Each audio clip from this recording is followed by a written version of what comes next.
আচ্ছা, আমরা এখন ঠান্ডা বাতাসে শুকাবো, ঠিক আছে?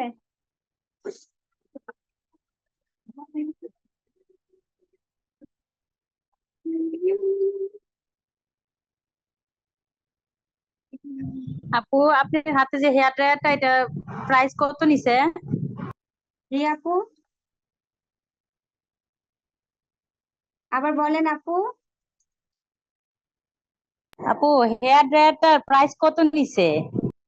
আপু, আমি 7 বছর আগে যখন পার্লার দিছি তখন আনছিলাম, আমার মনে নাই বোন।